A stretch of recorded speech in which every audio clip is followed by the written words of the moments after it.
Hello and welcome to the last video of the LPL preview portion of the offseason. We have Weibo Gaming, an org that has been one of the best, if not, well, actually, the best world's performing LPL roster of the last two seasons. Squad, I guess. So, going into this season, I have them ranked 8th based on stats. Stats are underrating this team. In my opinion, I would say they're definitely better than 8th, and we'll go through that. But the last 3 years, 4th, and 7th in championship points. And like I said, the last 2 years, made it to the Final Four at Worlds, runner-ups in 2023. I would say at Worlds they outcompeted BLG because they beat BLG in 2023. Some people may, BLG fans probably take, some sort of offense to that, but they're fans. So what are you going to do? Top lane, we have Breathe. Breathe joining Weibo in the second half of last season, really bringing this team alongside Tarzan, and played excellent League of Legends. Was one of the best top laners over the final couple months of the season.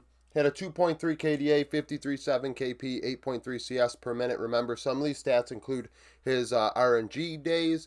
RNG were a disaster in spring. Positive 1 share differential. 1.31 damage divided by gold. Only up 5 gold at 15 minutes in summer. Had a 2.79 vision efficiency. 24 champions in 124 games. This stat line would rank 4th in the LPL last season. 23 years old. Kesante, Renekton, and Ornn. 41% of his games. So that shows you a wide champion pool as well with the Ornn in there. Oh, no, not Ornn. Jeez. Nar. 4-letter word. PO8 is the backup. Only played 1 game with Weibo last season in LDL.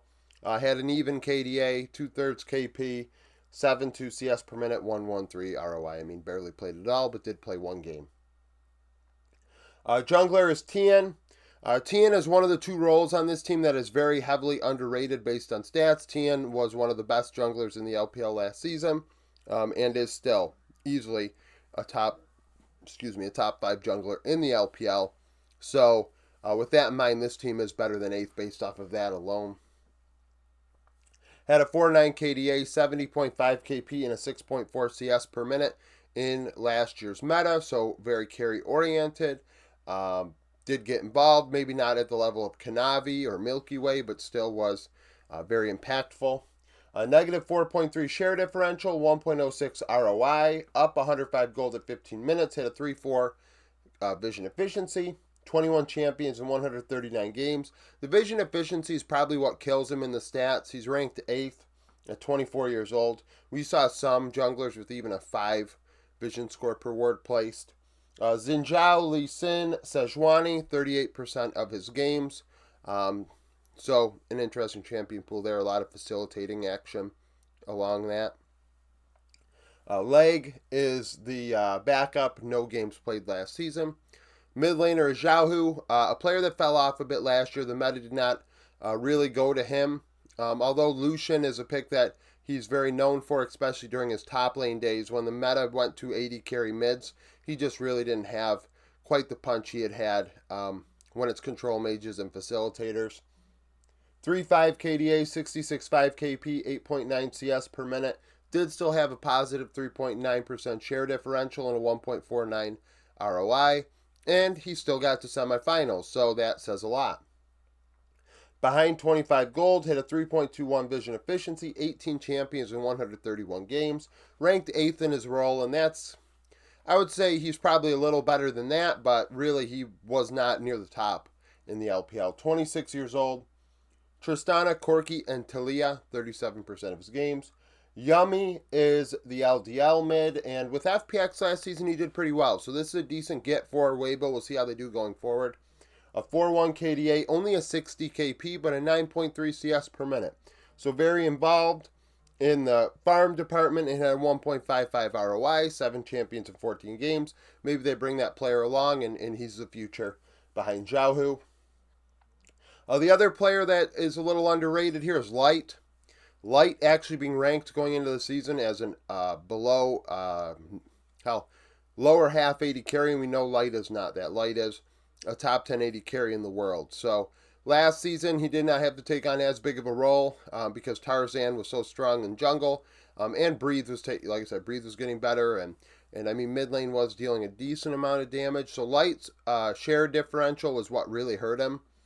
Because he had a 5-1 KDA, 67 KP, 9-3 CS per minute. Those are all pretty damn good in last year's meta, especially with all the Senna games. But the 2.2 share differential is what hurt him. Not packing as much of a punch as other 80 carries in the world relative to the gold share he was getting. 1.4 ROI, so second on his team. He just very passive. Down 25 gold at 15 minutes, hit a 2.85 vision efficiency. 19 champions in 136 games, 9th in his role, 23 years old. Ezreal, Varus, Kalista, 40% of his games. Liang is the backup. Liang played 54 games last season in the LDL, the most games out of anybody on this LDL roster going into the season. Had a 3.9 KDA, a 70.7 KP, 9.2 CS per minute, 1.46 ROI, 11 champions, 54 games. Solid stat line. We'll see how he does this year with Weibo Gaming Youth. New to the squad in the support role is Hung. Hung played alongside Gala on LNG and went to Worlds the last couple of years. Is a player that may not be top 5 in his role, maybe not even top 10, but is pretty solid and was able to get his teams to those events. So you'd like to think that if all things are created equally and things like that, that this roster isn't that far off of the last 2 years of LNG's rosters, that they could still get to Worlds with Hung at the support role. 3.3 KDA, 71, 1 KP, negative 6.2 share differential. So let's just do the math here. We got 4.9, 7.1, 0.9. So someone's got to deal damage on this team that wasn't last year. Light in the share differential department, because we're actually negative 3.4% on this team. Because really the three carry roles only have like 7% share differential, and some teams have that in one role. So it's pretty weak team in the damage department. In terms of ROI, 0.7, gold share at 15 minutes, up 155, so 75, 180, 185. This team's slightly ahead at 15 minutes based on last year. 1.86 ROI, 1.86 ROI for a support would be insane. Vision efficiency. 17 champions in 87 games. 6th in his role in the LPL, I think that's fair. 21 years old. Nautilus Rakan Rel, 51% of his games. Era is on the LDL team, had a decent split, wasn't as involved as you'd like your average support to be. 4.3 KDA, but under 2/3 KP, which is kind of gross. 0.83 ROI, so still dealt a lot of damage. 7 champions, 14 games. New coach, Nofi. Nofi is 159 and 99 in his career as a coach in major regions in the regular season. That's 62% win rate. Playoffs, 46 and 49 for an 48% win rate. And internationally, pretty good. 34 and 22 with a 61% win rate. So Weibo has a coach that's decent. They've gotten a side grade in the jungle. You could argue a side grade at support maybe a little bit more consistent with Hung, but Crisp has higher highs. So that is a thing. When I look at the stats, the reason why I say they're probably better than 8th, not only because I know that the rankings are a bit off based on the stats, but also looking at where the teams are ranked based on stats, the difference between 5th and 8th is very, very minimal. So the teams, this team could definitely get to regional finals. It's no big deal. And I know some people are going with if this happens, then this. If this happens, then that. And it's like, it's winter still, bro. Like, I think this team could be competitive and get to regional finals. And hell, last 2 years they did get over the hump and they did go to Worlds. So I don't know why that would be an impossibility.